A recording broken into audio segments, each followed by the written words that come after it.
దేశంలో 5G సేవలను ప్రధాని నరేంద్ర మోదీ అధికారికంగా ప్రారంభించారు. ఢిల్లీ ప్రగతి మైదాన్లో ఇవాల్టి నుంచి 4 రోజుల పాటు జరగనున్న 6వ ఇండియా మొబైల్ కాంగ్రెస్ 2022 కార్యక్రమాన్ని ప్రారంభించడంతో పాటు 5G సేవలకు మోదీ శ్రీకారం చుట్టారు. తొలుత ఎంపిక చేసిన నగరాల్లో 5G సేవలు ప్రారంభమై వచ్చే కొన్నేళ్లలో దేశవ్యాప్తంగా అందుబాటులోకి రానున్నాయి. భారత్పై 5G మొత్తం ఆర్థిక ప్రభావం 2035 నాటికి సుమారు 36 లక్షల కోట్లకు చేరొచ్చని అంచనా వేస్తున్నారు. 4Gతో పోల్చితే 7 నుంచి 10 రెట్ల డేటా వేగం 5Gలో లభిస్తుందని, కొత్త ఆర్థిక అవకాశాలు, సామాజిక ప్రయోజనాలు సాధ్యపడతాయని చెబుతున్నారు. దేశంలోని 3 ప్రైవేట్ టెలికాం సంస్థలు 5G సేవల కోసం 1.5 లక్షల కోట్ల స్పెక్ట్రమ్ను కొనుగోలు చేశాయి. ఎయిర్టెల్ 5G కనెక్షన్తో యూపీ సీఎం యోగి వారణాసి నుంచి, జియో సాయంతో గుజరాత్ సీఎం భూపేంద్ర పటేల్ అహ్మదాబాద్ నుంచి ప్రధానితో సంభాషించనున్నట్లు తెలుస్తోంది. लेकिन यहाँ पर ये चूंकि भारत की अपनी indigenous make in India technology है, जिस पर लगातार जो सरकार है वो काम कर रही है, आत्मनिर्भर भारत को लेकर के जो फोकस है सरकार का, किस तरह से जो ईज ऑफ लिविंग को बढ़ावा देने के लिए कैसे सरकार क्विक और त्वरित तरीके से जब जरूरत है जनता को वहां तक पहुंच पाए, तो उसका एक डेमोन्स्ट्रेशन यहाँ पे किया जा रहा है। मैं बार बार कर रहा हूँ, जो आज सेवा की शुरुआत हो रही है C.DOT के इस मंच के जरिए, जिसकी प्रधानमंत्री ने अभी थोड़ी देर पहले शुरुआत की, डिजास्टर मैनेजमेंट को लेकर के जो कम्युनिकेशन सिस्टम है वो कैसे भारत के जन जन तक, हर एक व्यक्ति के मोबाइल तक कैसे इंफॉर्मेशन तुरंत पहुंच पाए, उसकी एक तैयारी है। इसके आगे चलते हुए भारत को विदेश की जो कंपनियां हैं उनके साथ भी जो टेक्नोलॉजिकल एडवांसमेंट है उसको भी लेकर के आगे बढ़ना है। इस वक्त जो आप देख रहे हैं, जो तस्वीर आगे जाकर के आप देख रहे हैं, उसमें जो यूजर केस है, मैं आपको बार बार इस बात को रेखांकित करने की कोशिश कर रहा हूं कि जिसका यूजर केस जो है वो एग्रीकल्चर में सबसे ज्यादा दिखाई दे रहा है, हेल्थ केयर सर्विसेज में दिखाई दे रहा है, एजुकेशन में दिखाई दे रहा है। और इसलिए ये बहुत जरूरी हो जाता है ये समझना कि कैसे 5G का इस्तेमाल हमारे आम जनजीवन के आम जीवन में कैसे इसका इस्तेमाल किया जाए। इस वक्त एयरटेल के 5G टेक्नोलॉजी की तरफ बढ़ते हुए प्रधानमंत्री और एग्रीकल्चर को लेकर के जो एयरटेल ने अपने सोल्यूशंस पेश किए हैं, जहां पर जो मॉनिटरिंग है, इस वक्त आप देखें एग्रीकल्चर का सेक्शन जहां पर क्रॉप मॉनिटरिंग की जा सकती है, सॉइल हेल्थ की जो जांच है वो 5G टेक्नोलॉजी के जरिए की जा सकती है, मौसम की जानकारी किसानों को दी जा सकती है, समय रहते उनको जो डिसीजंस लेना हो और कैसे बेहतर हो पाए, बुआई का समय कब बेहतर होगा, कब बारिश की संभावना है, ये सब जो टेक्नोलॉजी है, ये एग्री सोल्यूशन जो एयरटेल का है, जो इस वक्त प्रधानमंत्री देख रहे हैं कि कैसे किसानों को फायदा पहुंचाने के लिए, उनकी आमदनी को बढ़ाने के लिए, उनको बेहतर फैसले ले पाए, उसके लिए कैसे इंफॉर्मेशन दी जाए कम्युनिकेशन का इस्तेमाल करते हुए। तो ये एग्रीकल्चर सोल्यूशंस जो हैं वो इस वक्त आपकी स्क्रीन पर दिखाई दे रहे हैं, जो प्रधानमंत्री इसका अवलोकन कर रहे हैं। बिल्कुल, और बहुत ही महत्वपूर्ण तस्वीरें ये, और बता भी रहे हैं हमारे सहयोगी अजय किस तरह से 5G सर्विसेज का एग्रीकल्चर में तमाम, चाहे वो डिजास्टर मैनेजमेंट हो या फिर एग्रीकल्चर हो, तमाम क्षेत्रों में किस तरह से स्मार्ट फार्मिंग आप देख रहे हैं। स्मार्ट फार्मिंग, अजय अगर आप बता सके, स्मार्ट फार्मिंग में किस तरह से 5G का यूज किया जा सकता है। तो जो टेक्नोलॉजीज हैं स्मार्ट फार्मिंग में, उसका सबसे ज्यादा जो यूजर केस है इरिगेशन को लेकर होता है। पर ड्रॉप मोर क्रॉप का जो सोल्यूशन है, सरकार का जो फोकस है, उसमें कितनी मात्रा में पानी दिया जाए, किस वक्त दिया जाए, वो बहुत सारे किसानों को पता नहीं होता। पानी का वेस्टेज होता है, उसके बाद में उनकी फसल भी खराब हो जाती है, उसका आउटपुट नहीं मिल पाता है, तो उनको काफी ज्यादा मुश्किलें भी होती हैं, फिर उनको इंश्योरेंस का सहारा लेना पड़ता है। ऐसे में आप कैसे स्मार्ट इरिगेशन करें, कैसे आप जैसे प्लांटेशन कर रहे हैं, तो प्लांटेशन में अगर आप केवल एक सेंट्रल सिस्टम से सारे अपने प्लांट सिस्टम को जोड़ देते हैं और केवल एक बार आपने 1 घंटे के लिए पानी चलाया, तो उसमें जो मैन पावर की वेस्टेज होती है वो भी नहीं होगी, जो पानी की वेस्टेज होती है वो भी नहीं होगी, और आपको ज्यादा यील्ड मिलेगी, ज्यादा प्रोडक्टिविटी मिलेगी, क्योंकि उसकी वही जरूरत थी। तो चीजों को समझना और समझ करके उसका एक इस्तेमाल करना। एग्रीकल्चर के बाद में जो सबसे ज्यादा यूजर केस दिखाई देगा वो है हेल्थ केयर, और अभी हेल्थ केयर में जो इस वक्त जो स्टॉल आपके सामने दिख रहा है वो हेल्थ केयर से संबंधित है, जिसमें गांव में एम्बुलेंस में क्रिटिकल जो सर्विसेज हैं, इमरजेंसी सर्विसेज हैं, कैसे इन जो लेटेस्ट टेक्नोलॉजी के जरिए कैसे 5G का इस्तेमाल करते हुए कैसे गांव तक, कस्बों तक ये टेलीमेडिसिन की जो सुविधा है वो पहुंचाई जाए। इस वक्त जो आप देख रहे हैं वो करीब 50-60 लाख रुपए की एक वैन है, जिसको तैयार किया गया है 5G टेक्नोलॉजी के जरिए, जिसमें अगर कोई भी पेशेंट आता है तो उसको सीधे रिमोटली डॉक्टर से कनेक्ट कर सकते हैं। डॉक्टर इमरजेंसी सेवाओं की शुरुआत यहीं से कर सकता है। लेकिन ऐसा नहीं है कि ये इतनी महंगी सेवाएं जो हैं वो वो गांव में कैसे जाएंगी, उसका भी एक सोल्यूशन यहीं पे दिया गया है, जिसमें एक लो कॉस्ट सोल्यूशन बनाने की कोशिश की गई है। एक छोटी सी वैन के जरिए ये समझाने की कोशिश की जाएगी कि कैसे आप एक हॉस्पिटल कंट्रोल रूम क्रिएट कर सकते हैं छोटे से कस्बे में, छोटे से गांव में, जहां पर किसी को भी इमरजेंसी हेल्थ सर्विसेज की जरूरत हो। अगर मैं कॉस्टिंग की बात करूं तो छोटे गांव में अगर एक गांव की बात करें तो महीने में केवल 5,000 रुपए से ये जो टेस्टिंग है उसकी शुरुआत हो सकती है। अगर आप पूरे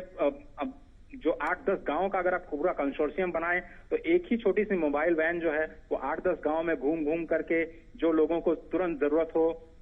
ये देखिए, ये आपके पास जो मोबाइल क्लिनिक है बहुत छोटा सा सोल्यूशन है। ये पूरा का पूरा जो उसकी कॉस्टिंग है वो 7-7.5 लाख की कॉस्टिंग आती है, जिसमें आप जो प्रधानमंत्री के राइट साइड में आपको एक apparatus दिख रहा है, वो जो माताएं होती हैं उनकी पल्स जब वो गर्भवती होती हैं उनकी स्थिति नापने के लिए है। मॉनिटर भी आपको दिखाई दे रहा है। ये छोटा सा सिस्टम जो इस वक्त स्टेथोस्कोप है जो इन्होंने उठाया हुआ है, जो कि इलेक्ट्रॉनिकली है। यहाँ पर अगर आप किसी भी मरीज को आप उनकी हार्ट बीट देखेंगे तो वो सीधे दूर बैठे किसी डॉक्टर को आराम से 5G लेटेंसी के जरिए तुरंत रियल टाइम में उनको सुनाई देगी। और खुदा न खास्ता अगर मान लीजिए किसी को इमरजेंसी की जरूरत भी हुई तो इसी वैन में, बहुत छोटे से वैन में, मारुति का एक छोटा सा वैन है जिसमें आपको एक स्ट्रेचर मिलेगा और एक ऑक्सीजन की व्यवस्था, ऑक्सीजन सिलेंडर आपको सामने दिख रहा है। वहीं पर जो पेशेंट है उसको तुरंत ऑक्सीजन के साथ कनेक्ट करके और उसको पास के अस्पताल में ले जाया जा सकता है। तो ये एक बहुत ही छोटा सोल्यूशन है जो कि जिसका एक डेमोन्स्ट्रेशन अभी वाराणसी में के रुद्राक्ष कन्वेंशन सेंटर में सीधे लाइव डेमोन्स्ट्रेशन किया जाएगा। प्रधानमंत्री बात भी करेंगे जहां पर उत्तर प्रदेश के मुख्यमंत्री योगी आदित्यनाथ भी होंगे। तो कैसे छोटे गांव में, कस्बों में इस तरह की जो टेलीमेडिसिन की सर्विसेज हैं उनको रोल आउट किया जाए, ये काफी इंपॉर्टेंट होने जा रहा है पूरे रूरल इकोसिस्टम के लिए। तो एग्रीकल्चर और हेल्थ और सबसे ज्यादा जो फोकस रहा है, बार बार प्रधानमंत्री जिस पर फोकस करते रहे, वो एजुकेशन। तो कैसे हम टेक्नोलॉजी का इस्तेमाल एजुकेशन के लिए कर सकते हैं, किसानों की आमदनी को बढ़ाने के लिए कर सकते हैं, किस तरह से हम मेडिकल फैसिलिटीज को प्रोवाइड करने के लिए गांव में कर सकते हैं। ये सारे के सारे जो यूजर केस हैं, अलग अलग कंपनियां उन्हीं 4-5 क्षेत्रों में जो यूजर केस हैं और अपनी टेक्नोलॉजी का डेमोन्स्ट्रेशन करने जा रहे हैं। सरकार चाहती है कि लोगों के पास ज्यादा से ज्यादा विकल्प हों, ज्यादा से ज्यादा कंपनियां इन प्रॉब्लम्स का सोल्यूशंस ढूंढें जिनकी हम बात कर रहे हैं, हेल्थ, एग्रीकल्चर, एजुकेशन और स्मार्ट मैन्युफैक्चरिंग को लेके, और वही कुछ शोकेश करने की कोशिश की जा रही है। बिल्कुल अजय, बहुत ही महत्वपूर्ण। और जैसा कि हमारे सहयोगी अजय बता रहे हैं, चाहे वो स्मार्ट फार्मिंग की बात हो या फिर डिजास्टर मैनेजमेंट की बात हो, हेल्थ केयर की बात हो, मैन्युफैक्चरिंग की बात हो, तमाम स्मार्ट मैन्युफैक्चरिंग है जो आप देख रहे हैं, रोबोटिक पावर लॉजिस्टिक्स। इसमें इंडस्ट्री 4.0 आपको याद होगा प्रधानमंत्री ने जर्मनी में कहा था कि हम पहली, दूसरी और तीसरी औद्योगिक क्रांति को तो मिस कर गए, लेकिन जो चौथी औद्योगिक क्रांति आने वाली है, भारत उसका लीडर बन सकता है, जिसमें रोबोटिक्स का इस्तेमाल होगा, जिसमें इंटरनेट ऑफ थिंग्स का इस्तेमाल होगा, मशीन लर्निंग का इस्तेमाल होगा।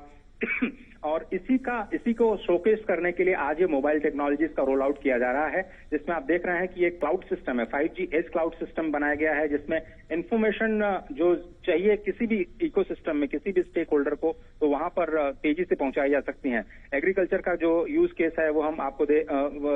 दिखा चुके हैं। जो पीछे आप देख रहे हैं VR बेस्ड जो एजुकेशन लर्निंग है, आर्टिफिशियल इंटेलिजेंस या फिर ऑगमेंटेड रियलिटी का इस्तेमाल करते हुए आप अपने जो वेरिएबल्स हैं, जो प्रधानमंत्री ने अभी अपने आंखों में लगाया था, उस तरह के apparatus का इस्तेमाल करते हुए आप किस तरह से एजुकेशन को पहुंचा सकते हैं। ये जो स्टॉल है वो क्वालकॉम का स्टॉल है। इस वक्त जो प्रधानमंत्री देख रहे हैं, यहां से रिमोटली एक गाड़ी चलाई जा रही, जो कि स्वीडन में जहां हेडक्वार्टर है वहां पर वो गाड़ी चल रही है। इसका इस्तेमाल, जो इस टेक्नोलॉजी का इस्तेमाल ऐसे माइंस में या फिर हैजार्डियस प्लेस में करने के लिए होता है जहां पर आदमी नहीं जा सकता या फिर उसको जाने में खतरा है। तो इस तरह से गाड़ियों के माध्यम से आप रिमोटली इसको ऑपरेट कर सकते हैं। और यहाँ पर जो सज्जन गाड़ी चला रहे हैं वो सीधे क्वालकॉम के जो स्वीडन में हेडक्वार्टर्स है वहां पर एक यूजर केस बनाया गया है जहां पर वो गाड़ी चल रही है। सिर्फ इस चीज को डेमोन्स्ट्रेट करने के लिए कि आप कहीं से भी, दुनिया के किसी भी कोने से, किसी दूसरी जगह पे आप 5G टेक्नोलॉजी का इस्तेमाल करते हुए आप ये गाड़ी चला सकते हैं। और अब प्रधानमंत्री स्वयं इसको टेस्ट करते हुए, तो यहाँ पर आपको केवल एक गाड़ी का एक सिस्टम दिखाई दे रहा है, जो प्रधानमंत्री खुद ये एक्सीलरेटर प्रेस करते हुए उस गाड़ी को चलाने की कोशिश कर रहे हैं। और ये स्वीडन में जो हेडक्वार्टर है क्वालकॉम का, वहां पर ये पूरा ऑपरेट हो रहा है और उस गाड़ी को आप कहीं भी मूव कर सकते हैं अपनी इच्छा अनुसार। तो ये जो गाड़ी देखिए, व्हील आपको स्क्रीन पे दिखाई दे रहा है और स्टीयरिंग, इस वक्त प्रधानमंत्री स्टीयरिंग पे बैठे हुए हैं। तो ये बिल्कुल रिमोटली कंट्रोल्ड। और आप अब देखिए, ये पीछे जाने की कोशिश हो रही है, गाड़ी को पीछे कर रहे हैं प्रधानमंत्री, और इसके बाद कैसे इसको रिमोटली ऑपरेट करके आप बचाते हुए जैसे जिस तरफ भी आप ले जाना चाहें गाड़ी को, आप आराम से रिमोटली ले जा सकते हैं। और ये एक टेक्नोलॉजी का डेमोन्स्ट्रेशन किया जा रहा है कि कैसे आप इतनी दूर बैठे स्वीडन के हेडक्वार्टर में आप इस गाड़ी को आराम से यहां से चला सकते हैं। और इसका यूजर केस जो मैं आपको बता रहा था कि हैजार्डियस प्लेस पे, जहां पर मान लीजिए टेररिस्ट एक्टिविटीज हैं, जहां पर पुलिस को इस्तेमाल करना है, जहां पर किसी पुलिसमैन की जान खतरे में न डाली जाए, वहां पर ऐसे जो रिमोट ऑपरेटेड व्हीकल्स हैं उनको इस्तेमाल किया जा सकता है टोह लेने के लिए कि वहां पर कोई वाकई खतरा है या नहीं। माइंस जहां पे एक्सप्लोसिव्स लगे हो सकते हैं, डिफेंस में इसका यूज केस हो सकता है कि कोई हमारे जो आर्मी पर्सनल्स हैं उसका उनको कोई खतरा तो नहीं है। इसके बाद जो प्रधानमंत्री इस वक्त एरिक्सन के जो स्मार्ट मैन्युफैक्चरिंग फैसिलिटी है, इंडस्ट्री 4.0 जिसकी हम बात कर रहे हैं कि कैसे हम रोबोटिक्स का इस्तेमाल करेंगे, अब उसका एक डेमो दिया जाएगा। तो 5G टेक्नोलॉजी का डेमोन्स्ट्रेशन अभी आपने देखा थोड़ी देर पहले कि कैसे रिमोटली जो गाड़ी है उसको ऑपरेट किया गया। और अब ये फिलहाल अभी